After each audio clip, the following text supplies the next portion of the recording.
Good afternoon, everybody. I just met again with my National Security Council on the campaign to destroy ISIL. I want to thank Secretary Carter and Chairman Dunford, who just returned from meetings with our coalition partners in the Middle East, for hosting us and for their continued leadership of our men and women in uniform. I last updated the American people on our campaign in June, shortly after the horrifying attack in Orlando. In the weeks since, we've continued to be relentless in our fight against ISIL. And on the ground in Syria and Iraq, ISIL continues to lose territory. Tragically, however, we have also seen that ISIL still has the ability to direct and inspire attacks. So we've seen terrible bombings in Iraq and in Jordan, in Lebanon, Saudi Arabia, Yemen, and Afghanistan, attacks on an Istanbul airport, a restaurant in Bangladesh, Bastille Day celebrations in a church in France, and a music festival in Germany. In fact, the decline of ISIL in Syria and Iraq appears to be causing it to shift to tactics that we've seen before, an even greater emphasis on encouraging high-profile terrorist attacks, including in the United States. As always, our military, diplomatic, intelligence, homeland security, and law enforcement professionals are working around the clock with other countries and with communities here at home to share information and prevent such attacks. And over the years, they've prevented many. But as we've seen, it is still very difficult to detect and prevent lone actors or small cells of terrorists who are determined to kill the innocent and are willing to die. And that's why, as we discussed today, we're going to keep going after ISIL aggressively across every front of this campaign. Our air campaign continues to hammer ISIL targets. More than 14,000 strikes so far, more than 100,000 sorties, including those hitting the ISIL core in Raqqa and in Mosul. And in stark contrast to ISIL, which uses civilians as human shields, America's armed forces will continue to do everything in our power to avoid civilian casualties. With our extraordinary technology, we're conducting the most precise air campaign in history. After all, it is the innocent civilians of Syria and Iraq who are suffering the most and who need to be saved from ISIL's terror. And so when there are allegations of civilian casualties, we take them very seriously. We work to find the facts, to be transparent, and to hold ourselves accountable for doing better in the future. We continue to take out senior ISIL leaders and commanders. This includes ISIL's Deputy Minister of War, Bassem Muhammad al-Bajari, a top commander in Mosul, Hatim Talib al-Hamdani, and in yet another significant loss for ISIL, its Minister of War, Umar al-Shishani. None of ISIL's leaders are safe, and we're going to keep going after them. On the ground in Iraq, local forces keep pushing ISIL back. In a major success, Iraqi forces, with coalition support, finally liberated Fallujah. Now they're clearing ISIL fighters from more areas up the Euphrates Valley, and Iraqi forces retook the strategic air base at Qayyara, just 40 miles from Mosul, now the last major ISIL stronghold in Iraq. Given the success, the additional 560 U.S. support personnel that I ordered to Iraq last month will help turn this base into a logistical hub and launch pad for Iraqi forces as they push into Mosul. Meanwhile, in Syria, a coalition of local forces backed by our Special Operations Forces and airstrikes continues to take the fight to ISIL as well. The coalition is fighting its way into the town of Manbij, a gateway for ISIL fighters coming in and terrorists heading out to attack Europe, which is why ISIL is fighting hard to hold it. As ISIL is beaten back, we're gaining vast amounts of intelligence, thousands of documents, thumb drives, digital files, which we will use to keep destroying ISIL's networks and stop foreign fighters. We also continue to intensify our efforts against al-Qaeda in Syria, which, no matter what name it calls itself, cannot be allowed to maintain a safe haven to train and plot attacks against us. I do want to step back and note the broader progress that has been made in this campaign so far. 2 years ago, ISIL was racing across Iraq to the outskirts of Baghdad itself, and to many observers, ISIL looked invincible. Since then, in Iraq, ISIL has lost at the Manbij Dam, at Tikrit, at Beji, at Sinjar, at Ramadi, at Hit, at Rutbah, and now Fallujah. In Syria, ISIL's lost at Kobani and Tel Abyad, and the Tishrin Dam and al-Shaddadi. ISIL has lost territory across vast stretches of the border with Turkey and almost all major transit routes into Raqqa. And in both Iraq and Syria, ISIL has not been able to reclaim any significant territory that they have lost. So I want to repeat, ISIL has not had a major successful offensive operation in either Syria or Iraq in a full year. Even ISIL's leaders know they're going to keep losing. In their message to followers, they're increasingly acknowledging that they may lose Mosul and Raqqa. And ISIL is right. They will lose them. And we'll keep hitting them and pushing them back and driving them out until they do. In other words, ISIL turns out not to be invincible. They're, in fact, inevitably going to be defeated. But we do recognize at the same time that the situation is complex, and this cannot be solved by military force alone. That's why last month the United States and countries around the world pledged more than $2 billion in new funds to help Iraqis stabilize and rebuild their communities. It's why we're working with Iraq so that the military campaign to liberate Mosul is matched with humanitarian and political efforts to protect civilians and promote inclusive governance and development. So ISIL cannot return by exploiting divisions or new grievances. In Syria, as I've repeatedly said, defeating ISIL and al-Qaeda requires an end to the civil war and the Assad regime's brutality against the Syrian people, which pushes people into the arms of extremists.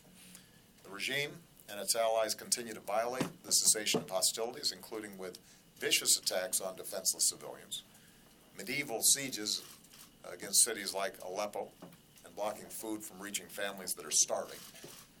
It is deplorable, and the depravity of the Syrian regime has rightly earned the condemnation of the world. Russia's direct involvement in these actions over the last several weeks raises very serious questions about their commitment to pulling the situation back from the brink. The U.S. remains prepared to work with Russia to try to reduce the violence and strengthen our efforts against ISIL and al-Qaeda in Syria. But so far, Russia has failed to take the necessary steps. Given the deteriorating situation, it is time for Russia to show that it is serious about pursuing these objectives.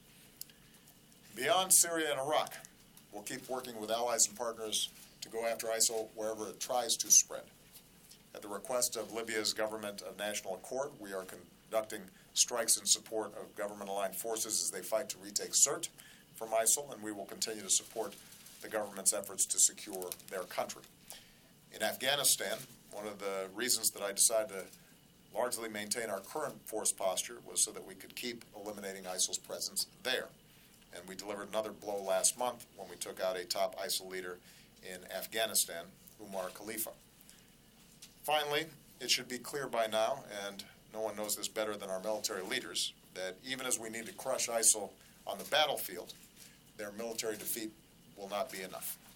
So long as their twisted ideology persists and drives people to violence, then groups like ISIL will keep emerging, and the international community will continue to be at risk in getting sucked into the kind of global whack-a-mole where we're always reacting to the latest threat or lone actor. And that's why we're also working to counter violent extremism more broadly, including the social, economic, and political factors that help fuel groups like ISIL and al-Qaeda in the first place. Nothing will do more to discredit ISIL and its phony claims to being a caliphate than when it loses its base in Raqqa and in Mosul.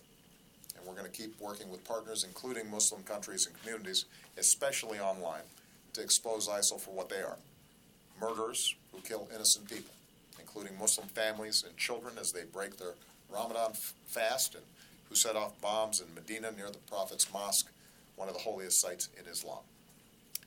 Moreover, we refuse to let terrorists and voices of division undermine the unity and the values of diversity and pluralism that keep our nation strong. One of the reasons that America's armed forces are the best in the world is because we draw on the skills and the talents of all of our citizens, from all backgrounds and faiths, including patriotic Muslim Americans who risk and give their lives for our freedom. I think the entire world was inspired this past Sunday when Muslims across France joined their Catholic neighbors at Mass and, in a moving display of solidarity, prayed together. The greeting they extended to each other has to be the message we echo in all of our countries and all of our communities. Peace be with you and also with you. Now, before I take some questions, I also want to say a few words on another topic. As our public health experts have been warning for some time, we are now seeing the first locally transmitted cases of the Zika virus by mosquitoes in the continental United States. This was predicted and predictable. So far, we've seen 15 cases in the Miami area. We're taking this extremely seriously. Our CDC experts are on the ground working shoulder to shoulder with Florida health authorities. There is a very aggressive effort underway to control mosquitoes there, and pregnant women have been urged to stay away from the particular neighborhood that we're focused on. We'll keep working as one team, federal, state, and local, to try to slow and limit the spread of the virus. I do want to be very clear, though. Our public health experts do not expect to see the kind of widespread outbreaks of Zika here that we've seen in Brazil or in Puerto Rico. The kind of mosquitoes that are most likely to carry Zika are limited to certain regions of our country. But we cannot be complacent because we do expect to see more Zika cases. And even though the symptoms for most people are mild, many may never even know that they have it, we've seen that the complications for pregnant women and their babies can be severe. So I again want to encourage every American to learn what they can do to help stop Zika by going to cdc.gov. In addition, Congress needs to do its job. Fighting Zika costs money. Helping Puerto Rico deal with its Zika crisis costs money. Research into new vaccines. And by the way, NIH just announced the first clinical trials in humans. That costs money. And that's why my administration proposed an urgent request for more funding back in February. Not only did the Republican-led Congress not pass our request, they worked to cut it. And then they left for summer recess without passing any new funds for the fight against Zika. Meanwhile, our experts at the NIH and CDC, the folks on the front lines, have been doing their best in making do by moving funds from other areas. But now the money that we need to fight Zika is rapidly running out. The situation is getting critical. For instance, without sufficient funding, NIH clinical trials, and the possibilities of a vaccine, which is well within reach, could be delayed. So this is not the time for politics. More than 40 U.S. service members have now contracted Zika overseas.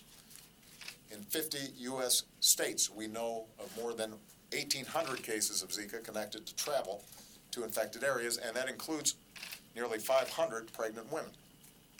Zika is now present in almost every part of Puerto Rico, and now we have the first local transmission in Florida, and there will certainly be more. And meanwhile, Congress is on a summer recess. A lot of folks talk about protecting Americans from threats. Well, Zika is a serious threat to Americans, especially babies, right now. So once again, I want to urge the American people to call their members of Congress and tell them to do their job. Deal with this threat, help protect the American people from Zika. With that, I'm going to take some questions.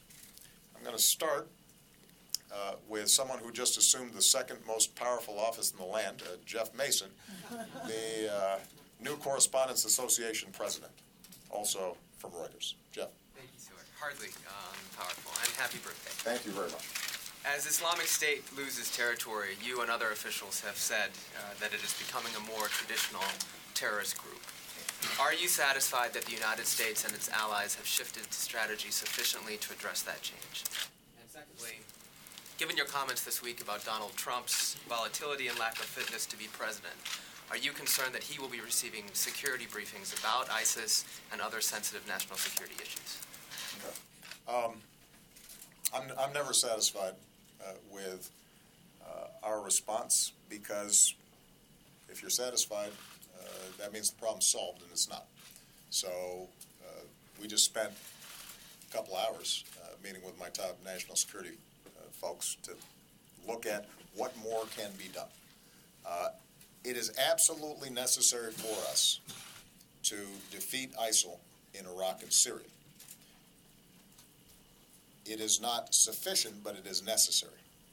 Because so long as they have those bases, they can use their propaganda to suggest that somehow there's still some caliphate being born. And that can insinuate itself then in the minds of folks who may be willing to travel there or carry out terrorist attacks. It's also destabilizing for countries in the region at a time when the region's already unstable. So, I am pleased with the progress that we've made on the ground in Iraq and Syria. We're far from freeing Mosul and Raqqa, but what we've shown is that when it comes to conventional fights, ISIL can be beaten with partners on the ground, so long as they've got the support from coalition forces that we've been providing.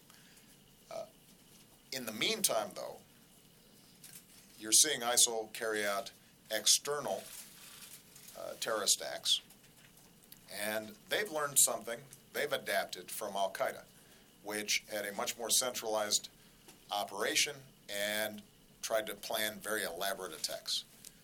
And what ISIL has figured out is that if they can convince a handful of people, or even one person, to carry out an attack on a subway or at a parade or some other public venue and kill scores of people as opposed to thousands of people, it still creates the kinds of fear and concern that elevates their profile. So in some ways, rooting out these networks for smaller, less complicated attacks is tougher because it doesn't require as many resources on their part or preparation. But it does mean that we've got to do even more to generate the intelligence and to work with our partners in order to degrade those networks. And the fact is that those networks will probably sustain themselves even after ISIL is defeated in Raqqa and Mosul.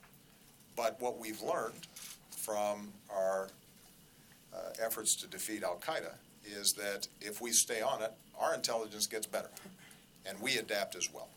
And eventually, we will dismantle these networks also. This is part of the reason why, however, it is so important for us to keep our eye on the ball and not panic, not succumb to fear, because ISIL can't defeat the United States of America or our NATO partners.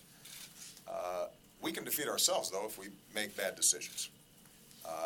And we have to understand that as painful and as tragic as these attacks are, that we are going to keep on grinding away, preventing them wherever we can, using a whole of government effort to knock down their propaganda, to disrupt their networks, to take their key operatives off the battlefield, and that eventually we will win. But if we start making bad decisions, indiscriminately killing civilians, for example, in some of these areas, instituting offensive religious tests on who can enter the country, those kinds of strategies can end up backfiring. Because in order for us to ultimately win this fight, we cannot frame this as a clash of civilizations between the West and Islam. That plays exactly into the hands of ISIL and the perversions, the perverse interpretations of Islam that they're putting forward. As far as Mr. Trump, we are going to go by the law, which is that both the tradition and the law, that if somebody's the nominee, the Republican nominee for president, they need to get a security briefing so that if they were to win, they are not starting from scratch. terms of being prepared for this office. And I'm not going to go into details of the nature of the security briefings that both candidates receive. What I will say is that they have been told these are classified briefings. And if they want to be president, they got to start acting like president. And that means being able to receive these briefings and not spread them around. Are you worried about that? Well, I think I've said enough on that. Mary Bruce. Thank you, Mr. President. What is your response to critics who say the $400 million in cash that you sent to Iran was a ransom payment? Was it really simply a pure coincidence that a payment that was held up for almost 4 decades was suddenly sent at the exact same time that the American prisoners were released? And can you assure the American people that none of that money went to support terrorism? Okay. It's been interesting to watch this story surface. Some of you may recall, we announced these payments in January, many months ago. There wasn't a secret. We announced them to all of you. Josh did a briefing on them. This wasn't some nefarious deal. And at the time, we explained that Iran had pressed a claim before an international tribunal about them recovering money of theirs that we had frozen, that as a consequence of its working its way through the international tribunal, it was the assessment of our lawyers that we were now at a point where there was significant litigation risk and we could end up costing ourselves billions of dollars. It was their advice and suggestion that we settle. And that's what these payments represent. And it wasn't a secret. We were completely open with everybody about it, and it's interesting to me how suddenly this became a story again. That's point number one. Point number two, we do not pay ransom for hostages. We've got a number of Americans being held all around the world. And I meet with their families, and it is heartbreaking. And we have stood up an entire section of interagency experts who devote all their time to working with these families to get these Americans out. But those families know that we have a policy that we don't pay ransom. And the notion that we would somehow start now in this high-profile way and announce it to the world, even as we're looking into the faces of other hostage families whose loved ones are being held hostage, and say to them that we don't pay ransom, defies logic. So that's point number two. We do not pay ransom. We didn't here, and we won't in the future. Precisely because if we did, then we would start encouraging Americans to be targeted, much in the same way that some countries that do pay ransom end up having a lot more of their citizens being taken by various groups. Point number three is that the timing of this was in fact dictated by the fact that as a consequence of us negotiating around the nuclear deal, we actually had diplomatic negotiations and conversations with Iran for the first time in several decades. So the issue is not so much that it was a coincidence as it is that we were able to have a direct discussion. John Kerry could meet with the foreign minister, which meant that our ability to clear accounts on a number of different issues at the same time converged. And it was important for us to take advantage of that opportunity both to deal with this litigation risk that had been raised.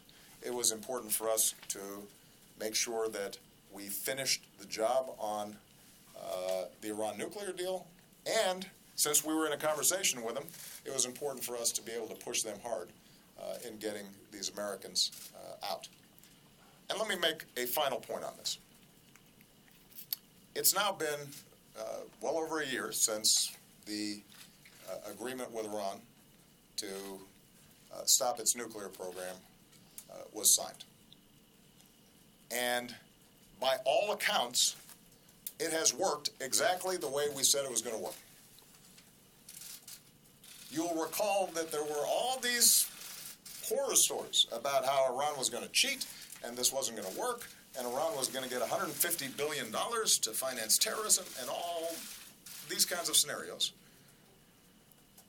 And none of them have come to pass. And it's not just the assessment of our intelligence community, it's the assessment of the Israeli military and intelligence community, the country that was most opposed to this deal, that acknowledges this has been a game changer and that Iran has abided by the deal and that they no longer have the sort of short-term breakout capacity that would allow them to develop nuclear weapons. So what I'm interested in is if there's some news to be made, why not have some of these folks who were predicting disaster say, you know what, this thing actually worked? Now that would be a shock. That would be impressive. If some of these folks who had said the sky is falling suddenly said, you know what, we were wrong, and we are glad that Iran no longer has the capacity to break out in short term and develop a nuclear weapon. But of course that wasn't going to happen. Instead, what we have is the manufacturing of outrage in a story that we disclosed in January. And the only bit of news that is relevant on this is the fact that we paid cash, which brings me to my last point. The reason that we had to give them cash is precisely because we are so strict in maintaining sanctions, and we do not have a banking relationship with Iran, that we couldn't send them a check. And we could not wire the money. And it is not at all clear to me why it is that cash, as opposed to a check or a wire transfer, has made this into a news story. You know, maybe because it kind of feels like some spy novel or some crime novel, because cash was exchanged.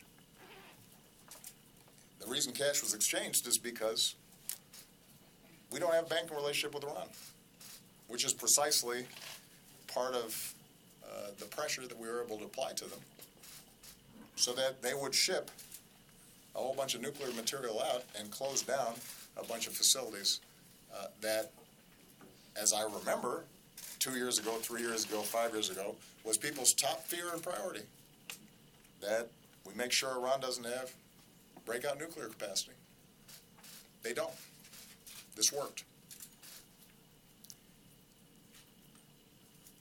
Josh Letterman. Thank you, Mr. President.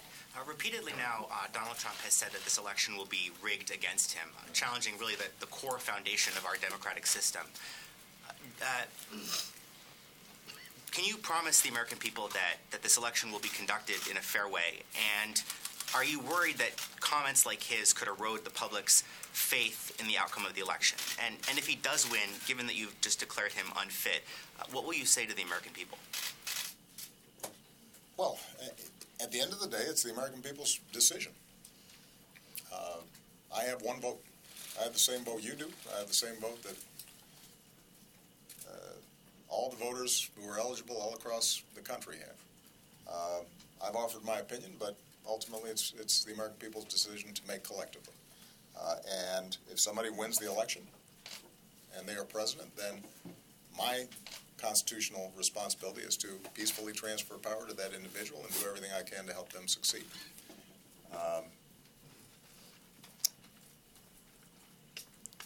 It is, I don't even really know where to start on answering this question. Of course the elections will not be rigged. What does that mean? The federal government doesn't run the election process.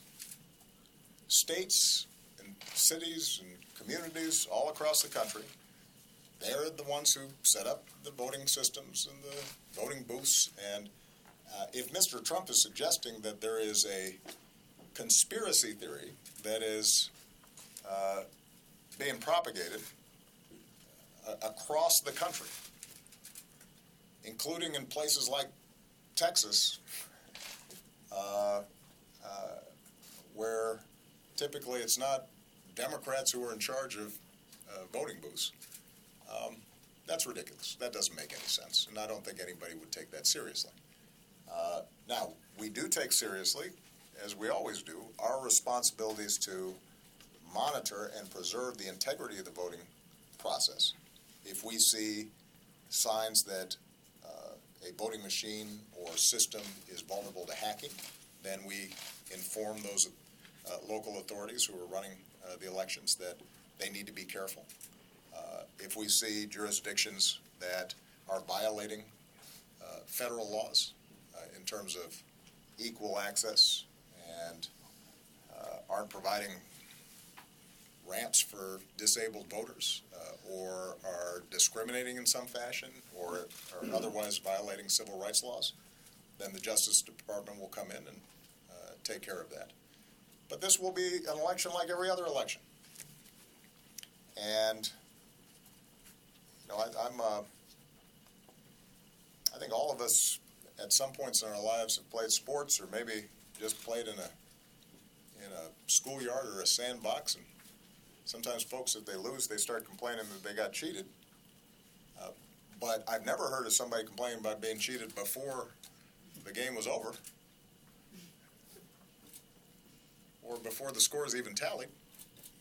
So my suggestion would be, you know, go out there and try to win the election. If Mr. Trump is up 10 or 15 points on election day and ends up losing, then, you know, maybe he can raise some questions. That doesn't seem to be the case at the moment.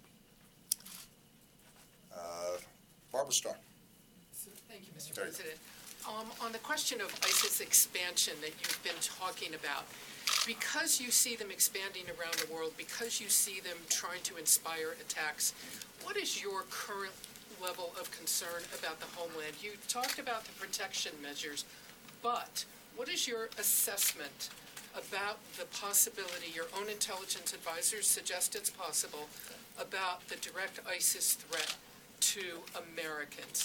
And if I may follow up somewhat along the same lines, what is your assessment today as you stand here about whether Donald Trump can be trusted with America's nuclear weapons?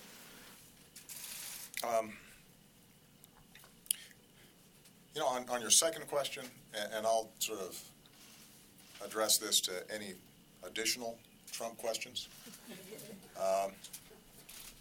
I would ask all of you to just make your own judgment. I've made this point already multiple times.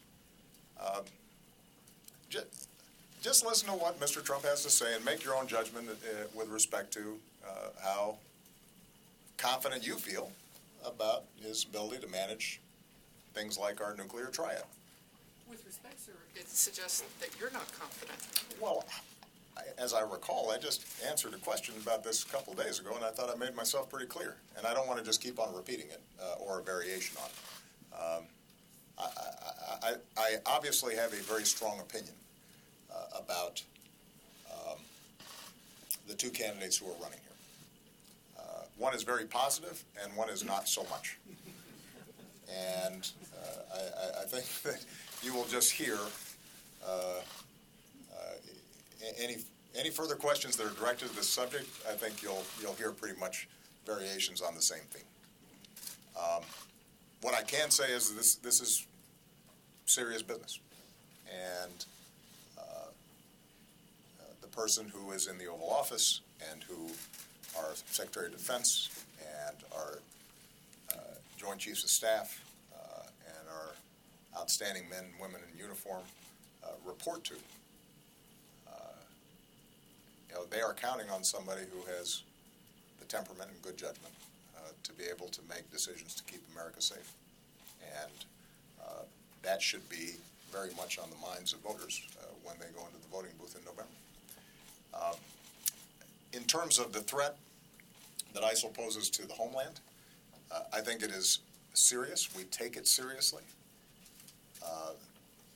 And as I said earlier, precisely because they are less concerned about big, spectacular 9/11 style attacks, because they've seen the degree of attention they can get with smaller scale attacks using small arms or assault rifles, or in the case of Nice, France, a truck.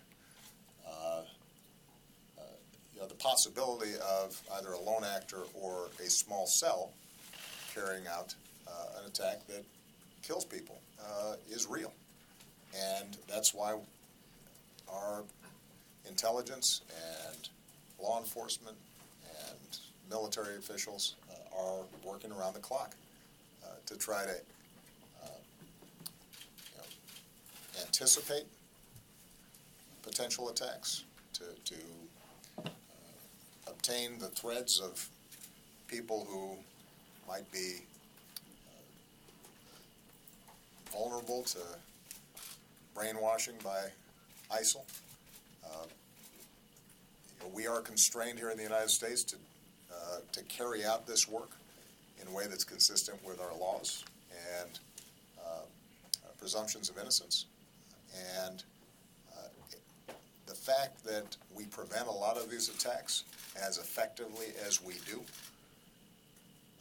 without a lot of fanfare and abiding by our law, is a testament to the incredible work that these folks are doing. They work really hard at it, but it is always a risk. And some of you may have read the article in the New York Times today. I guess it came out last night online, about this individual in Germany who had confessed and given himself up, and then explained his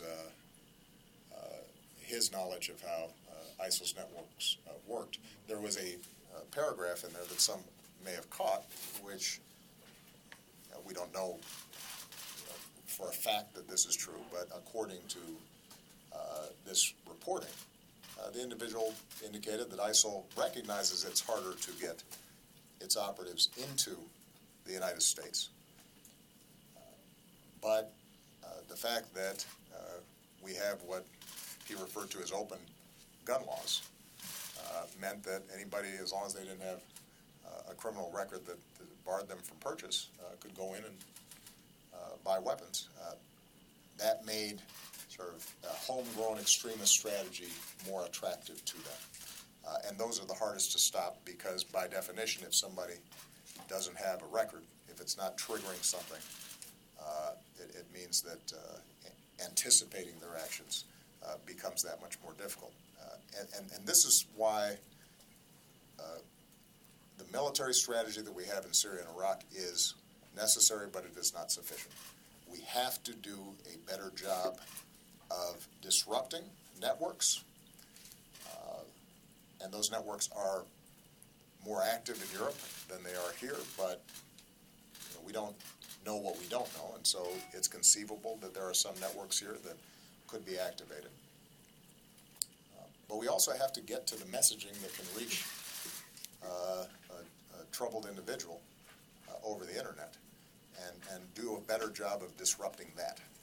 And what I've told my team is that although we've been working on this now for 5, 6, 7 years, we've got to put more resources into it. This can't be an afterthought. It's something that we have to really focus on. This is also why how we work with the Muslim American community, the values that we affirm about their patriotism and their sacrifice, and our fellow feeling with them is so important.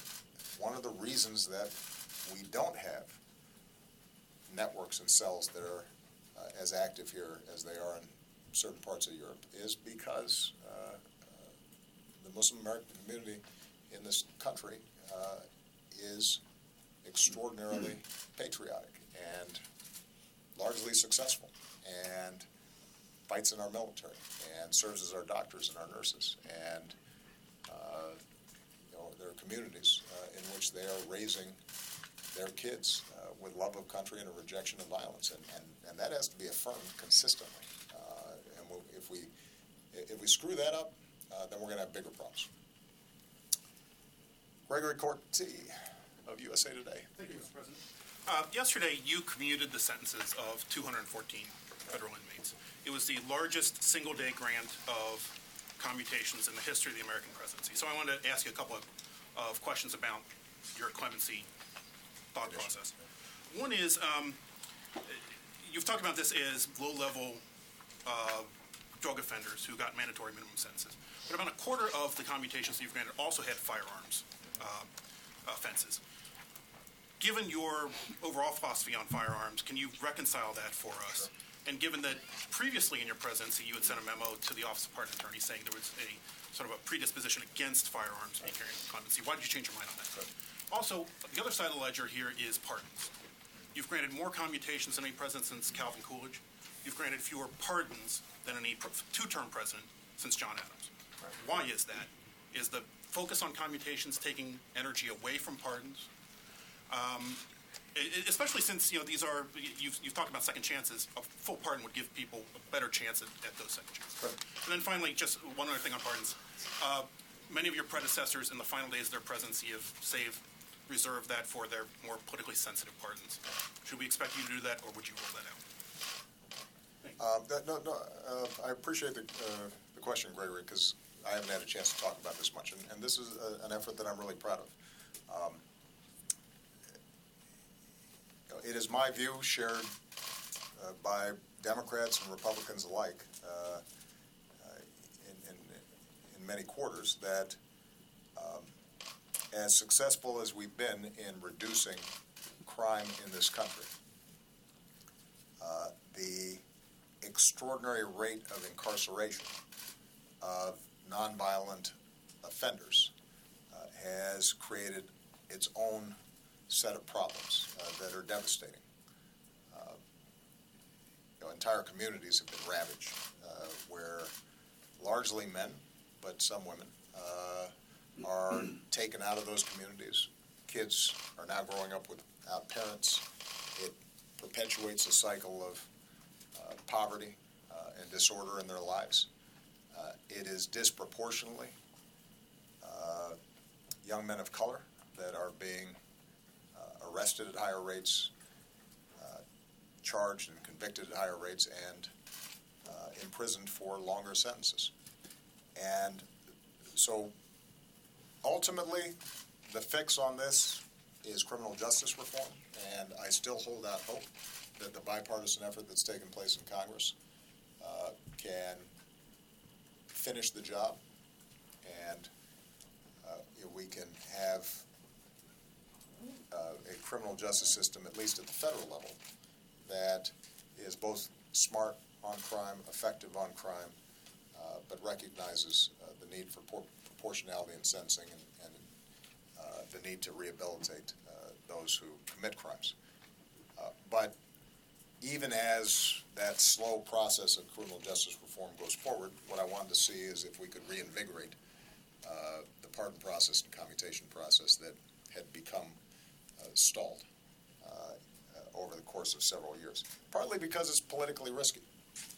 You commute somebody and they commit a crime, and the politics of it are tough, and everybody remembers the Willie Horton ad. And so the bias, I think, of my predecessors and, frankly, a number of my advisors early in my presidency is be careful about that. But I thought it was very important for us to send a clear message that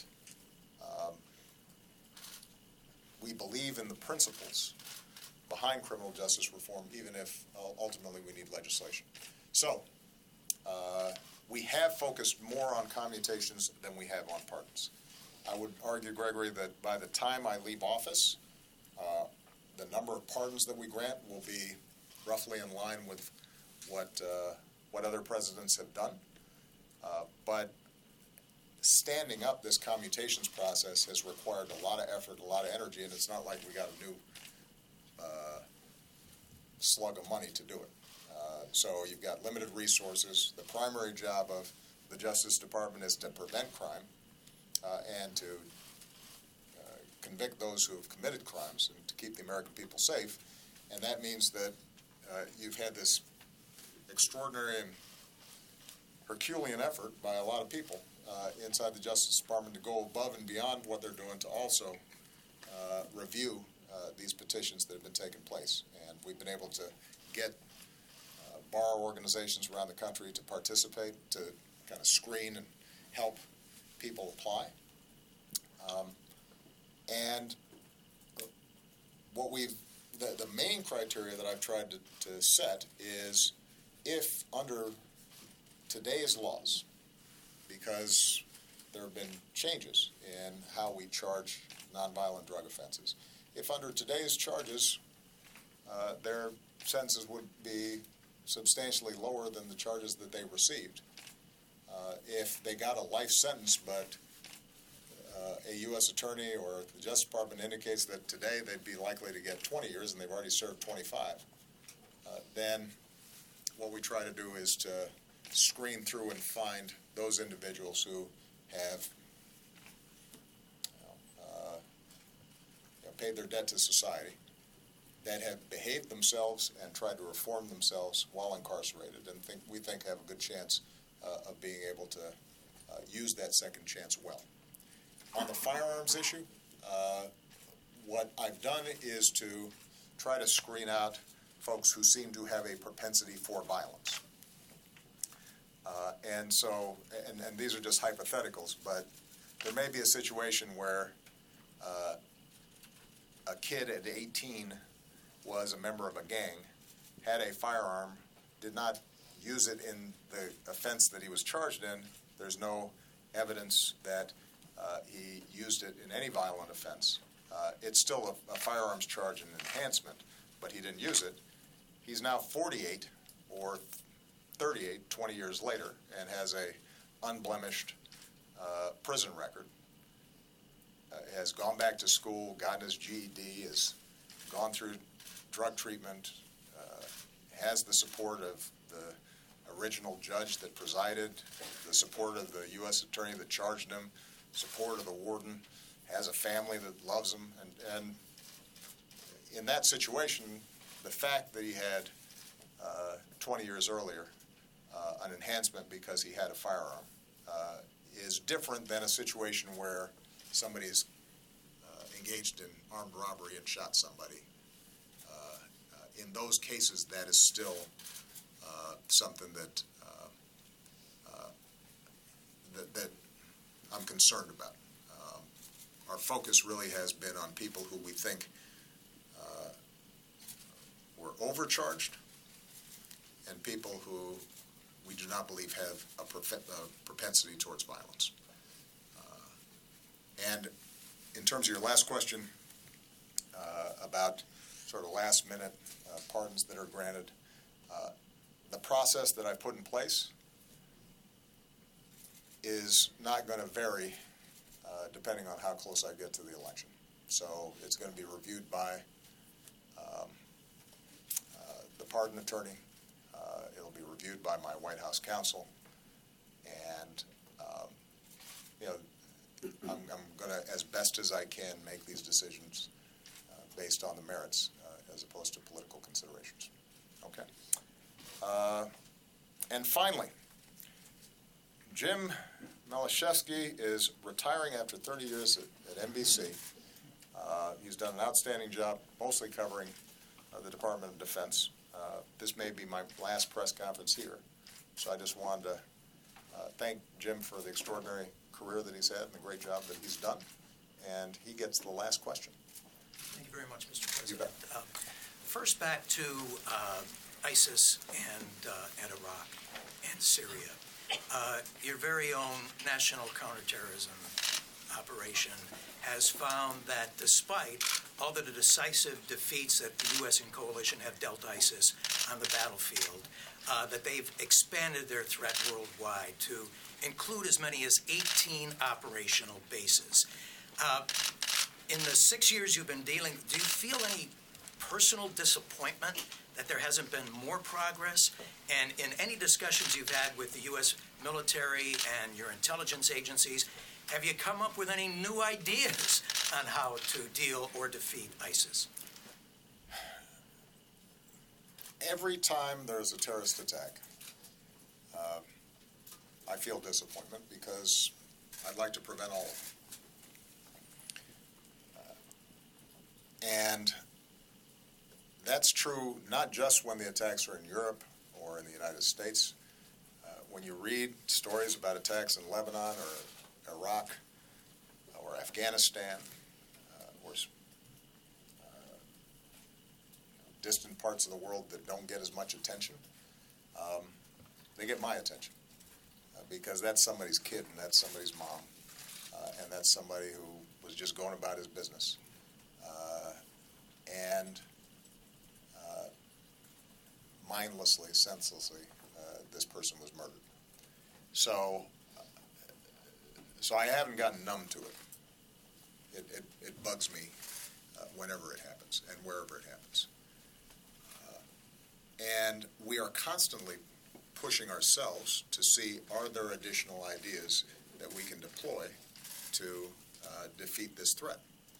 Now, it is important that we recognize terrorism as a tactic has been around for a long time. And if you look at the 70s or the 80s or the 90s, there was some terrorist activity somewhere in the world that was brutal. And you know, that as much as I would like to say that during my 8-year presidency we could have eliminated terrorism completely, it's not surprising that that hasn't happened, and I don't expect that will happen under the watch of my successors. I do think that because of our extraordinary efforts, the homeland is significantly safer than it otherwise would be. Now, in some ways this is arguing the counterfactuals, but the attacks we prevent, I take great satisfaction in, and I am grateful for the extraordinary work that our teams do. I don't think there's any doubt that had we not destroyed Al-Qaeda in the Fatah, that more Americans would have been killed. And we might have seen more attacks like we saw on 9/11.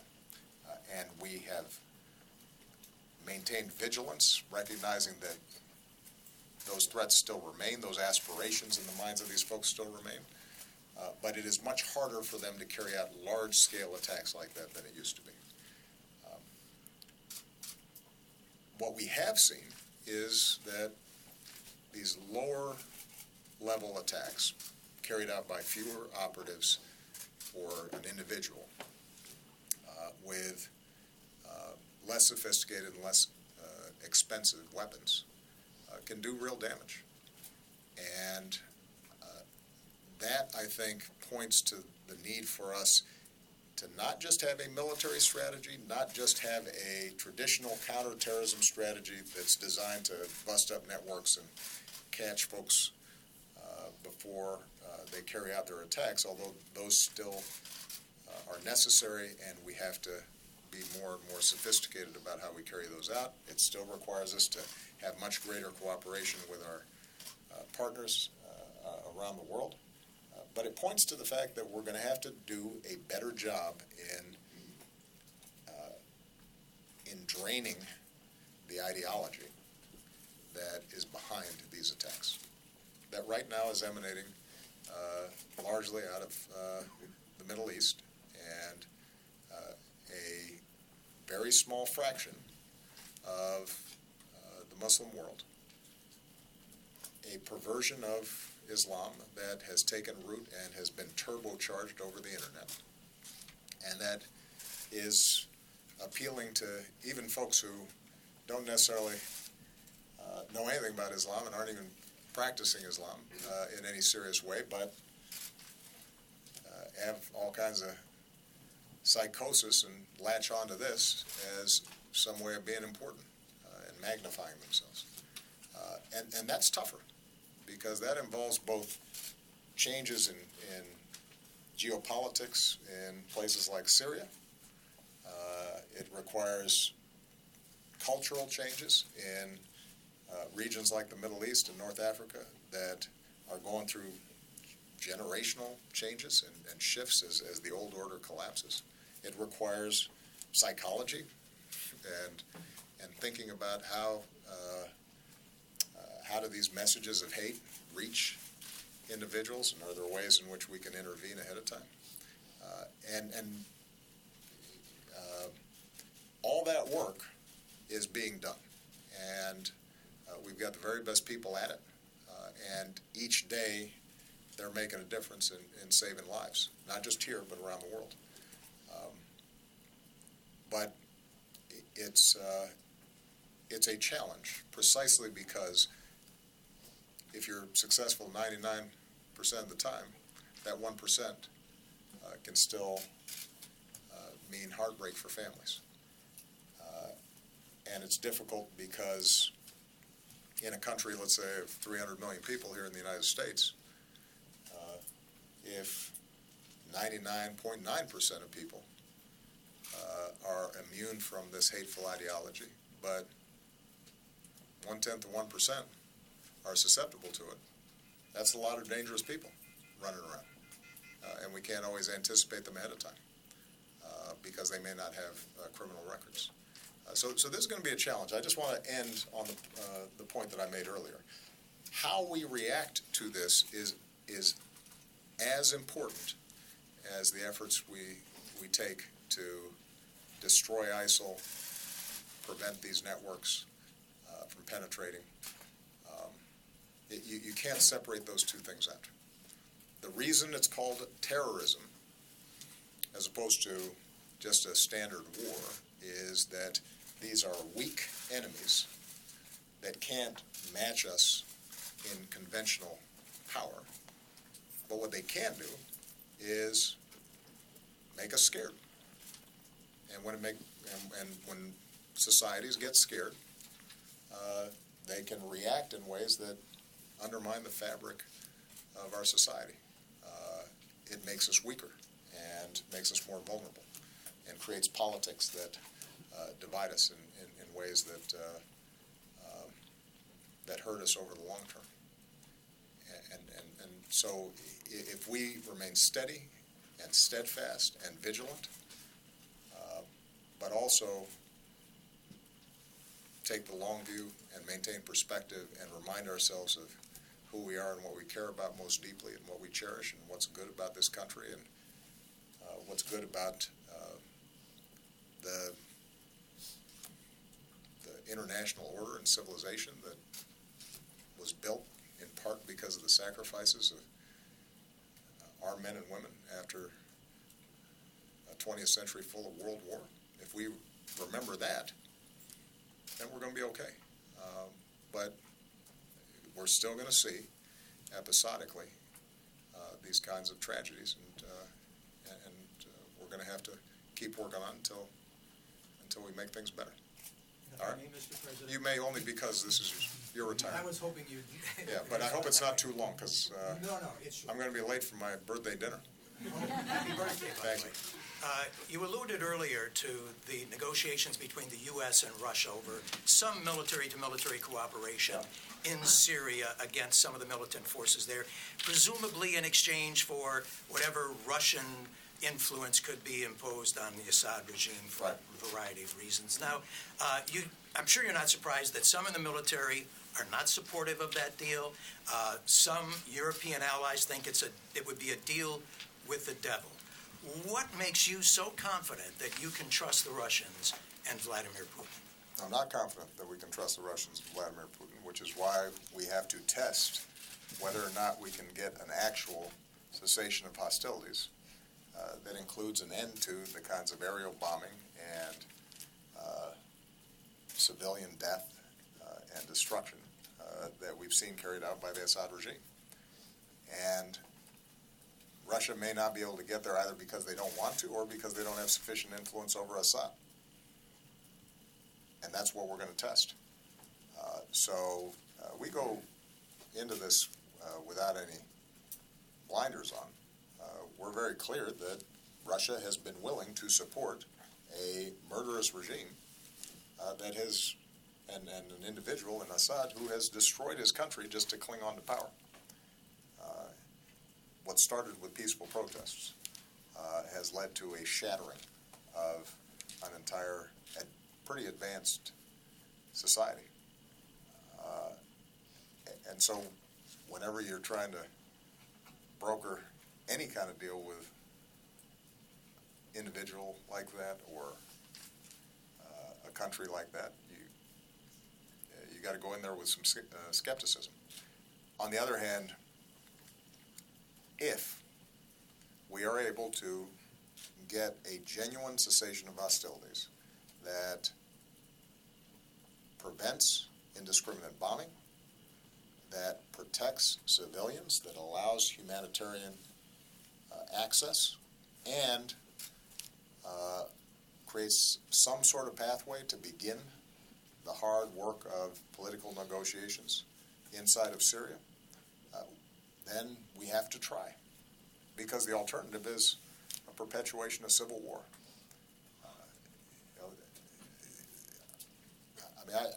I've been wrestling with this thing now for a lot of years. I am pretty confident that a big chunk of my gray hair comes out of my Syria meetings. And there is not a meeting that I don't end by saying, is there something else we could be doing that we haven't thought of? Is there a plan F, G, H that we think would lead to a resolution of this issue so that the Syrian people can put their lives back together again, and we can bring peace and relieve the refugee crisis that's taken place?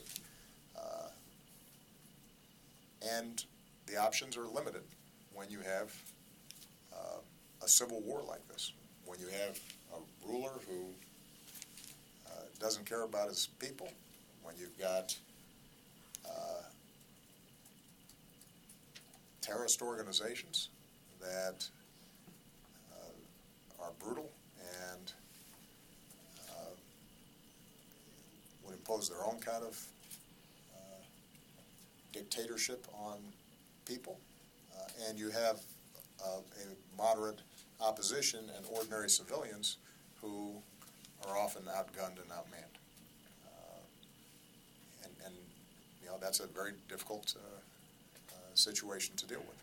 But we've got to give it a chance. There are going to be some bottom lines that we expect for us to cooperate with Russia beyond the sort of deconfliction that we're currently doing. And that means restraint on the part of the regime that so far has not been forthcoming. Early on in this version of the cessation of hostilities, we probably saw some lives saved and some lessening of violence. The violations of this cessation have grown to the point where it just barely exists, particularly up in the northwestern part of the country.